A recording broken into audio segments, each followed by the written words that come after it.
Isang magandang umaga po sa inyo pong lahat mga kapatid. Ayan, napagbaliktad lang natin yung kahapon 25-24. Pero pinakamahalaga dyan yung ating pong pag-aaral. Pagtitiwala sa oras ng pagdadalamhati. Tayo po ay manalangin. Isang mapagpalang araw o Diyos na siyang ibinigay niyo sa amin. Habing idinadalangin o Diyos ang aming pong mga sarili, kami nagpapasalamat at hindi niyo po kami pinabayaan. Sa umaga na ito, O Diyos, amin pong idinadalangin ang aming pag-aaral dito sa Aklat ng Awit. Tulungan niyo po kami, Panginoon, na minsan may pagdadalamhati sa aming buhay. Pero kami magpapasalamat at patuloy pa rin magtitiwala sa inyo. Salamat, O Diyos, sa pag-ibig niyo po sa amin. Sa banal na pangalan ni Jesus. Amen. Naranasan na po ba ninyong magdalamhati? Of course, no? Ang pagdadalamhati ay talagang hindi may iwasan. Lalo na't nandito tayo sa sanlibutan na puro kasalanan, mga kapatid. At ang kinakailangan natin ay pagtitiwala sa Panginoong Diyos. Sabi dito sa Awit 63:5-6, ang kaluluwa ko'y masisiyahan gaya ng sa taba at katabaan. At ang bibig ko'y magpupuri sa iyo ng mga labing masaya. Kapag naalala kita sa aking higaan, ginugunita kita sa pagbabantay sa gabi. So napakaganda nito, mga kapatid ko, no? Kapag kagising natin sa umaga, naalala natin ang Panginoong Diyos at sa gabi ay ginugunita natin yung kabutihan ng ating Panginoong Diyos sa ating pong buhay. Pero kapag nasa panahon tayo ng pagdadalamhati, kinakailangan pa rin ang pagtitiwala sa Panginoong Diyos. Bakit? Dahil siya lang ang makapapawi ng ating pong mga luha sa ating mga mata. At yan ay nakarecord sa Apokalipsis 21, mga kapatid ko. Isinulat sa mahabang panahon ng karamdaman at pagdurusa, habang ang may akda ay nasa Australia, maraming oras ang lumipas habang gising at nagdaramdam. Ngunit ipinaalala sa akin ang mga mahalagang pangako ng Diyos na dilalang napakasariwa at may kapangyarihang bumuhay sa aking isipan. So dito po, mga kapatid, naranasan din natin yan na kapag tayo ay nagbantay ng may sakit, talagang wala tayong halos tulog. Diba? O lalo na kung ikaw ay mayroong karamdaman, talagang ang pagtulog ay parang nakalimutan na. O may idlip lang saglit, pero magigising ulit dahil sa sakit na nararamdaman. Pero dito, mga kapatid, ang pinaka-the best na maalala natin, sa panahon na tayo ay nakaratay sa banig ng karamdaman, ay ang magtiwala sa Panginoong Diyos at isipin ang pangako ng ating tagapagligtas. No? Isang chef sa ibang bansa ang umuwi ng Talavera, umuwi ng Nueva Ecija para hintayin ang kanyang kamatayan. No, yun na nga, si Brother Filino, no, na siya ay nakaratay sa banig ng karamdaman. Talagang malusog siya nung siya chef. Pero nung nagkasakit siya ng cancer, talagang halos naging butot balat na lang. At talagang siya ay lumuluha. At ang tangi na lang kaya niyang gawin ay sumampalataya sa Panginoong Diyos at hindi niya ito pinagkait sa kanyang sarili. No? Tinanggap niya ang ating Panginoon. Napakasaya pagka gano'n. Ano? Alam mo mamamatay ka, pero ibinigay mo na ang buhay mo sa Panginoon. Umaasa ka pa rin ng kagalingan, pero hindi man niya natanggap yung kagalingan sa kanya ngayon, pero tiyak na sa pagdating ni Jesus, makakamtan niya yung kagalingan na yun na kanyang idinalangin kung siya'y nanampalataya. Yan, kung siya'y nanampalataya. At nakita ko naman nanampalataya sa Panginoon.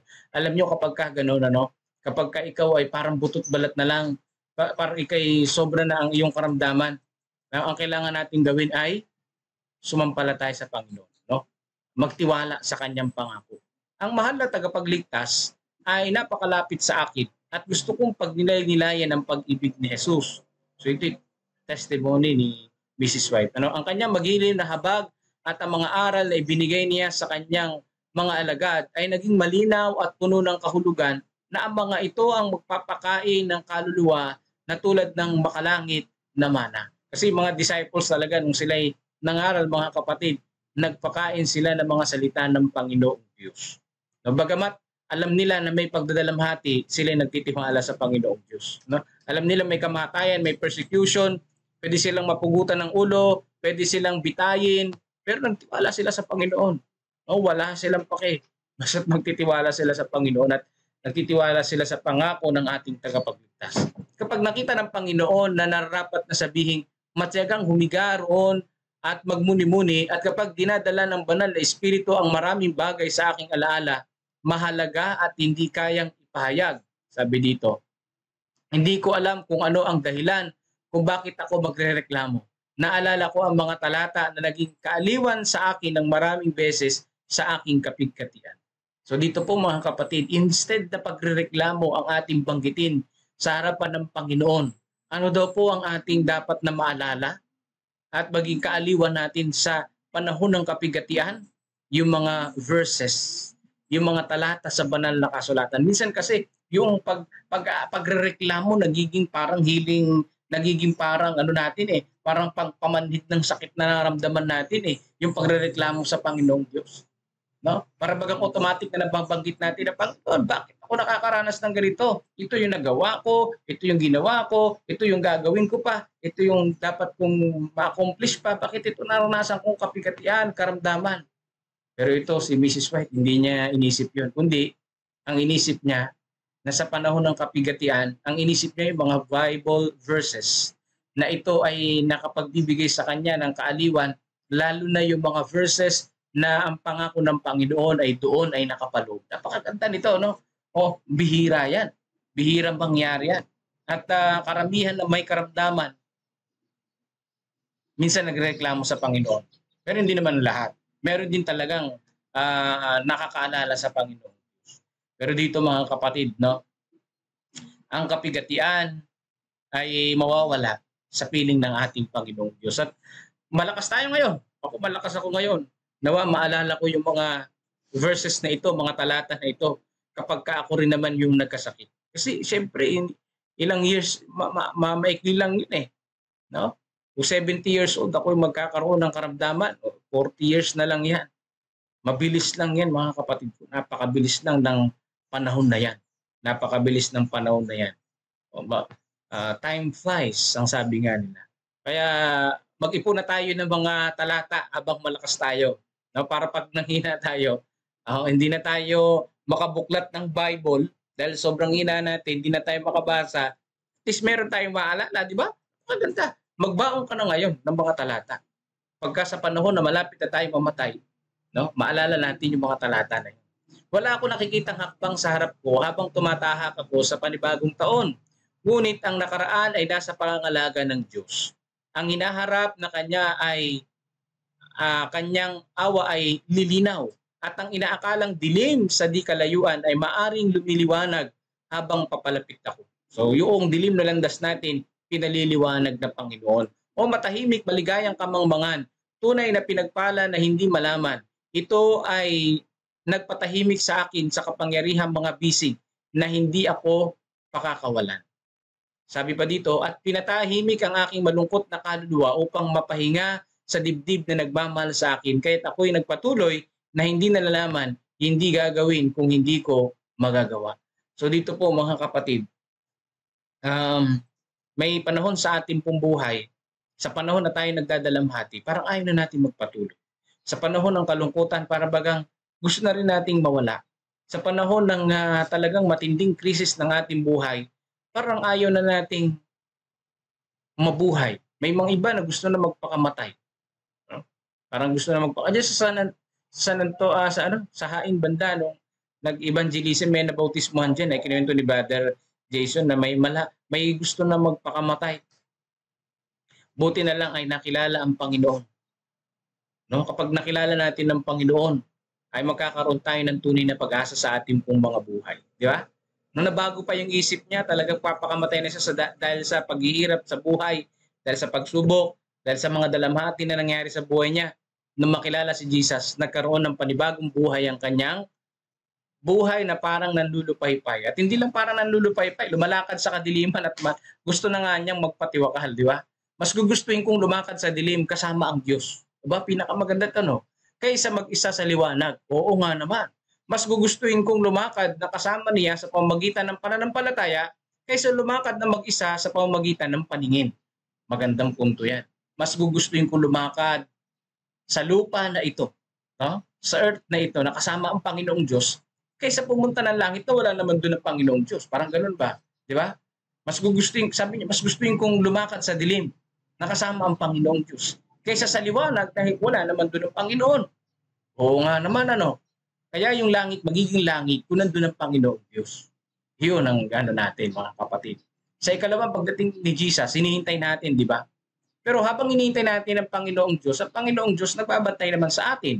So ano yung hinihintay natin na pagdating ni Jesus? Ang sabi ng Biblia, yung pagpapakita niya sa ikalawa. Kasi hindi naman natin nakikita ang Panginoong Diyos ngayon eh. Bagamat siya ay nagbabantay sa atin. So ang hinihintay natin, yung ikalawang pagpapakita ng Panginoong Diyos na mukhaan, na yung pagliligtas niya, yung pagbibigay niya ng kalwalatian sa atin, yung glorification, yun yung hinihintay natin, yung mukha ang makita natin ng Panginoong Diyos. Yan. Kasi nga, di ba, dito sa lupa, ang Panginoon ay lagi namang gumagabay sa atin, nariyan ang Panginoon at hindi naman tayo iniiwan. Di ba? Ginagabayan tayo ng Panginoon at nandiyan pa yung kanyang mga anghel. Kaya dito, mga kapatid, ang buhay natin, magiging masaya kung nandiyan ang Panginoong Diyos. Ang langit ay langit kung nandun ang Panginoong Diyos. At tinitiyak ng banal na kasulatan, nandun ang Panginoong Diyos. Kaya wag nating iisipin na gusto ko lang pumunta ng langit, pero ayoko sa Panginoong Diyos. Hindi ganun mga kapatid. Pupunta tayo sa langit kasi nandun ang Panginoong Diyos na nagbigay ng pangako para sa bawat isa sa atin. Ang puso ko ay umuurong mula sa pagsubok na maaaring ibunyag ng hinaharap. Ngunit hindi ako nakaramdam ng kalungkutan maliban sa pinili ng mahal na Panginoon. Yan. Sa marami pagsubok sa buhay, sabi ni Mrs. White, hindi siya nakaramdam ng kalungkutan maliban sa pinili ng mahal na Panginoon. Ba? Hindi siya nalulungkot kung hindi ito kalooban ng Diyos. Pwede ba yun? No? Kung kalooban ng Panginoon na malungkot ka, malulungkot ka. Pwede. Kung kalooban ng Panginoon na malungkot, kung pinahintulot nga naman ng Panginoon na malungkot ka, magiging malungkot ka. Di ba? Ipinahintulot ng Panginoon na mawala yung mahal mo sa buhay. Hindi po pwedeng hindi ka maging malungkot. Hindi masaya na mawalan ng mahal sa buhay. Yun ang totoo. Di ba? Hindi masaya na mawalan ng mahal sa buhay. Pero sa kabila ng kalungkutan na yon, may Panginoon na humahawak sa atin. May Panginoon na umaalalay sa atin. Yun ang pinakadabis doon. Kaya pinabalik ko ang paparating na mga patak ng luha kasama ang pagbulong sa salitang alam niya. Yan. Matindi pinabalik niya yung kanyang mga luha. Ano ang nakakarating dito sa atin?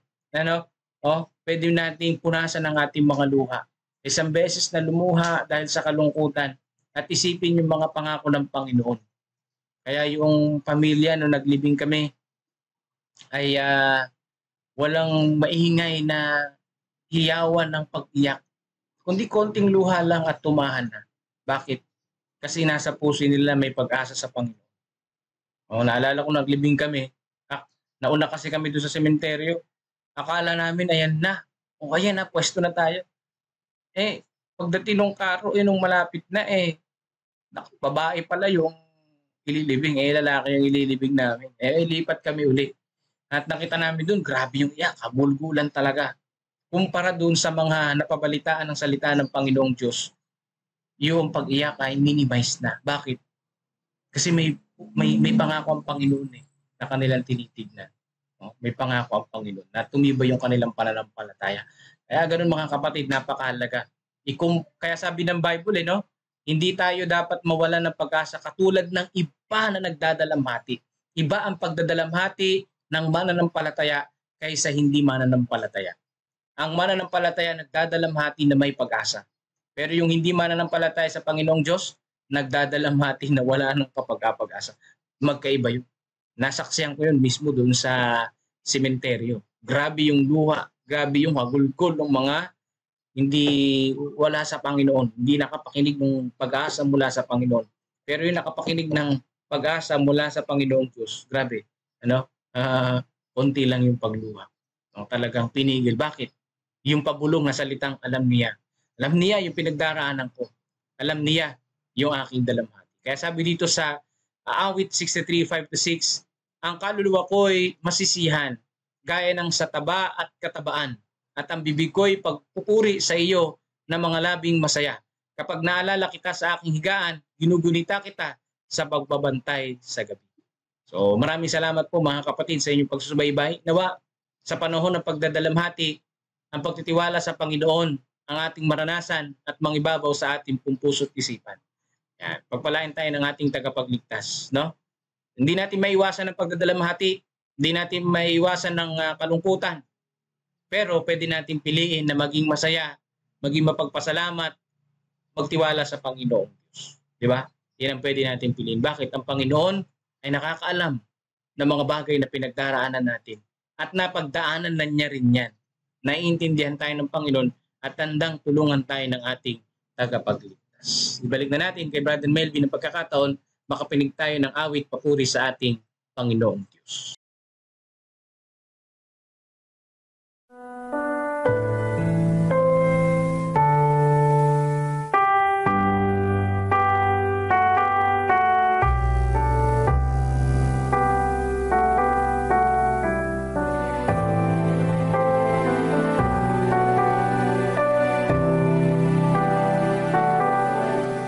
Sa gitna ng hirap at kalinlangan, kung saan tutungo ay di alam. Tilang himig mo ay di marinig, at parang kay dilim ng daigdig. Pagsubok na sa wari di makaya, pangamba, sakit at pagdurusa, laging nakamasid sa'yo ang Diyos. Kamay niya sa'yo'y hinabot. Magtiwala ka lagi sa Kanya. Mula ngayon ay di ka na mag-isa. Siya lang sa habang panahon, sa tawag laging tutugon, laging magtiwala sa Panginoon. Bawat salita niya'y katotohanan, sundin ito't pagpapalang tunay.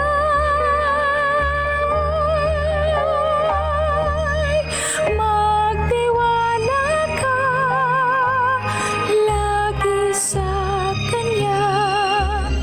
Mula ngayon ay di ka na mag-isa. Siya lang sa habang panahon, sa tawag laging tutugon, laging magtiwala sa Panginoon. Magtiwala ka lagi sa Kanya. Mula ngayon ay di ka na mag-isa. Siya lang sa habang panahon, sa tawag laging tutugon, laging magtiwala sa Panginoon. Noon, kahapon at ngayon, bukas siya'y laging naroon. Laging magtiwala sa Panginoon. Laging magtiwala sa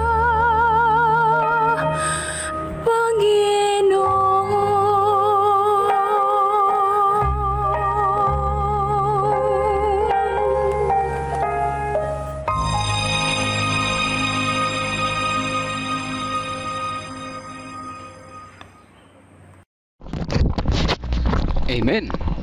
Laging magtiwala sa Panginoon, mga kapatid, kahit na sa oras ng pagdadalamhati. yung oras ng pagdadalamhati ay package deal po talaga sa ating buhay mga kapatid po. Kaya yan ay kumbaga sa umaga may pagsikat ng araw, sa hapon ay paglubog naman. So package deal po magkasama palagi. Ganoon din naman, masaya tayo kapag sumisilang ang sanggol, at napakalungkot naman kapag may nawawala sa ating mahal na buhay. Kasama yan sa buhay po. Ganoon din nung ako ay sumasampa pa sa barko po. Napakasaya kapag ako ay papauwi na. Pero sobrang lungkot kapag ako ay aalis na naman. Package deal po. Kaya sa oras ng pagdadalamhati, kalungkutan ay kasama talaga. Kasama yan sa buhay natin. Kaya ang isang advantage lang natin na napapaalalahanan ng ganyan. Hindi tayo masyado masaktan kasi alam na natin di ba? Kaya maganda na mamuhay kasama ang Panginoon. May guide paano ka magiging masaya, di ba? Sabi nga sa lesson ay mas gugustuhin mo pang lumakad sa madilim na kasama ang Panginoon kaysa naman sa liwanag na ikaw ay maaaring maligaw. Kaya salamat Pastor sa magandang mensahe. Salamat sa magandang pagpapaalala. Tunay na tayo ay naliwanagan, gumaan ang ating pakiramdam, na-remind at higit sa lahat, na-revive at na-bless sa mga ganito. Tayo po manalangin. Pero teka lang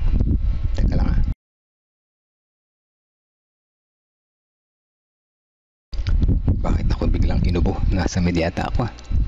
Pasama po sa panalangin si Claire Andaya for healing. Sige po, sama natin si Sister Claire.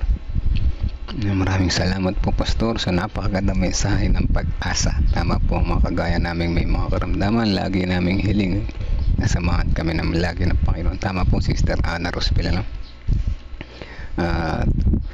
Tayo mapalad pa rin tayo Sister Ana Rosbel. May karamdaman tayo. Bakit?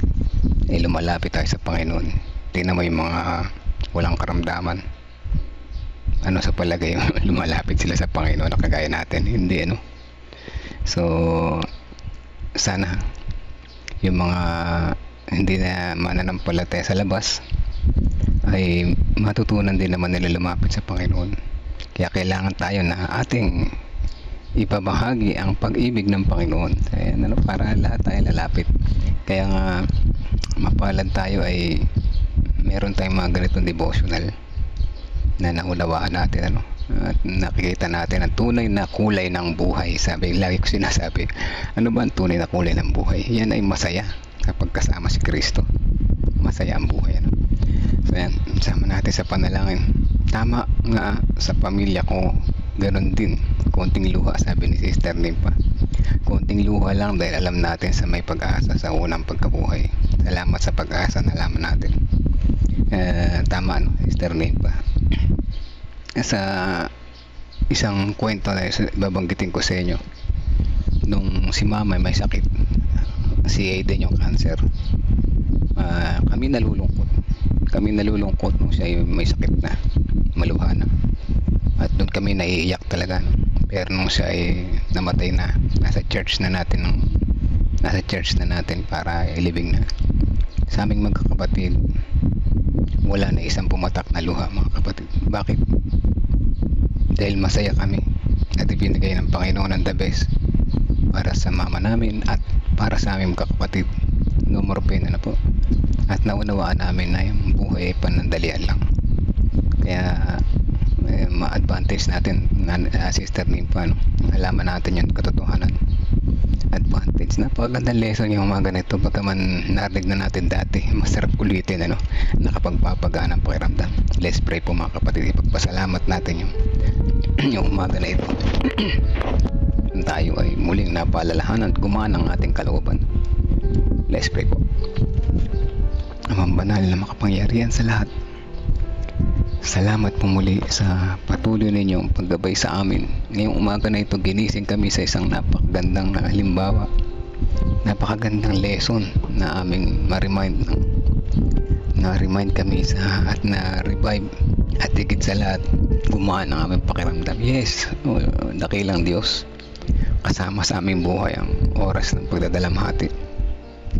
Ngunit napakainam at kasama namin kayo sa mga oras na ito. At ang aming pagdadalamhati ay panandalian lamang at magiging masaya kami sa piling po ninyo dahil alam namin ang katotohanan na hindi nyo kami pinabayaan na kayo ang dakilang Diyos na nagbibigay ng mabuti para sa amin lahat. At dalangin namin na sa aming pamumuhay palagi namin ikaw kasama, na hindi kami maligaw na landas. Salamat, kahit madilim ang aming nilalakaran ay kasama po namin kayo. At naway ang ilang mga kapatiran naming nakikilala at mabahagian namin na lumalakad sa liwanag ngunit hindi kayo kasama, ay makita niya ang liwanag na nagmumula po sa inyo at siya ay makapag-U-turn at lumakad na kasama po ninyo.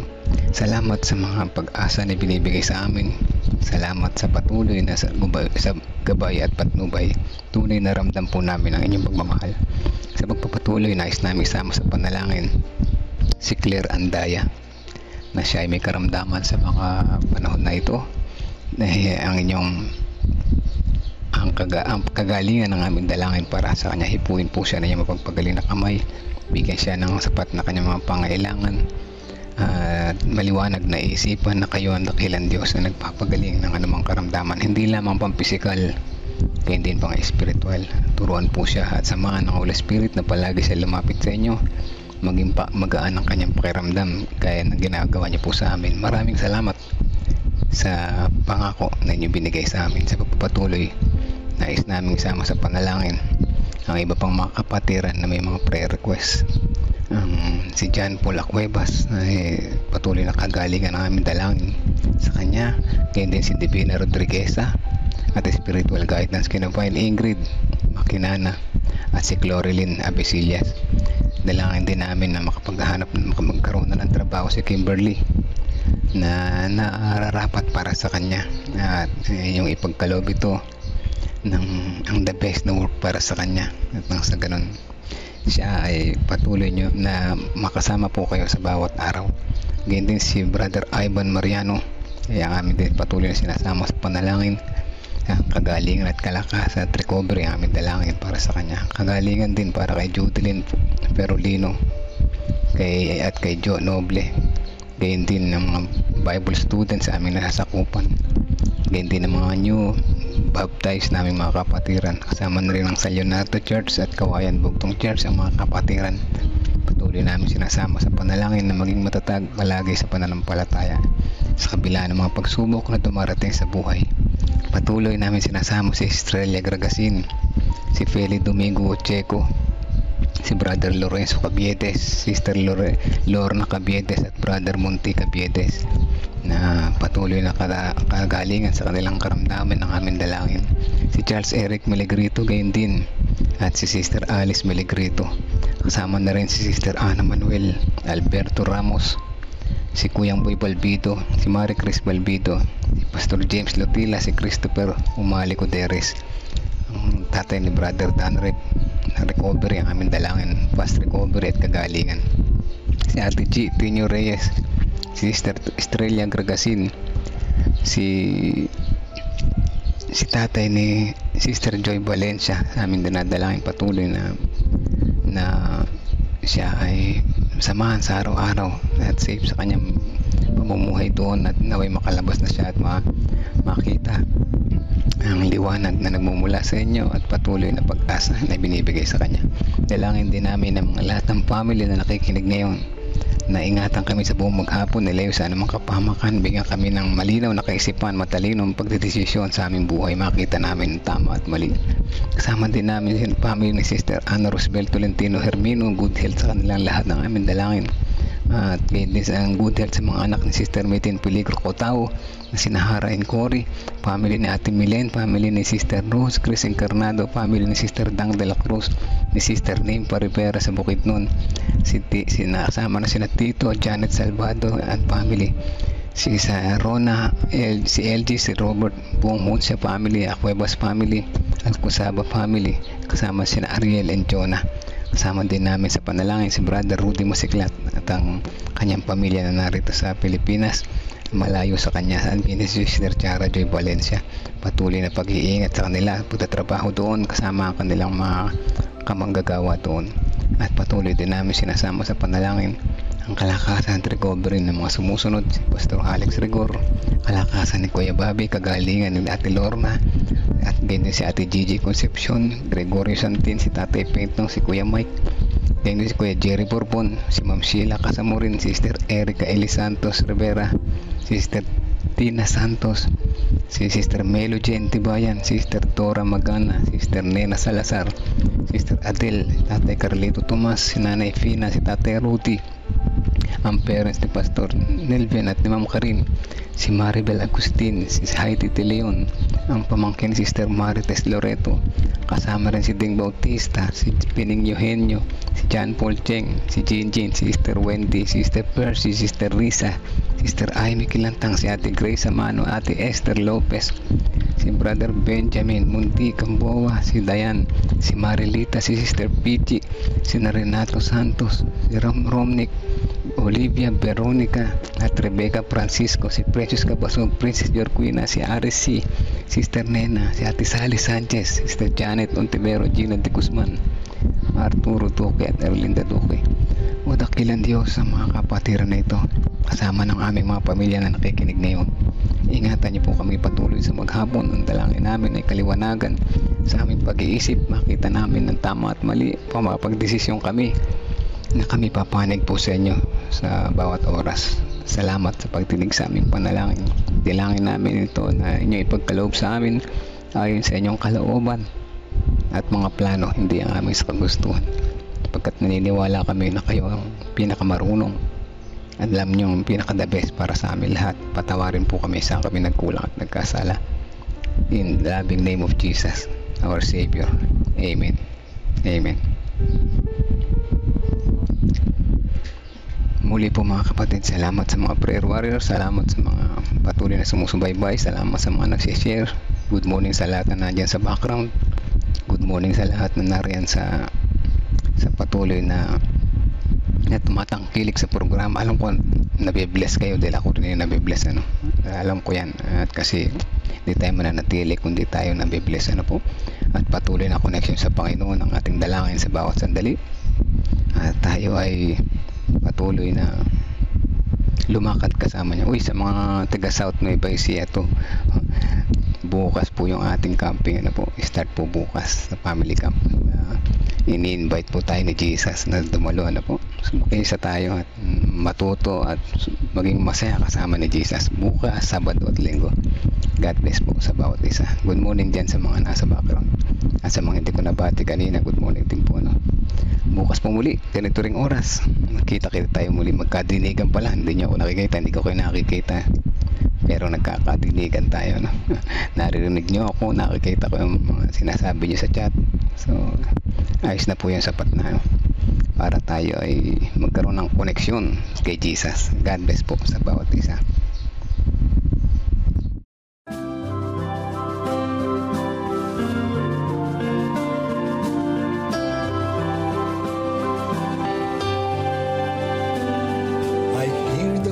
Of Jesus calling, my answer is I will go. I see the need of people crying, my answer is I will go. I go to share the message of love, I go to share the blessed hope.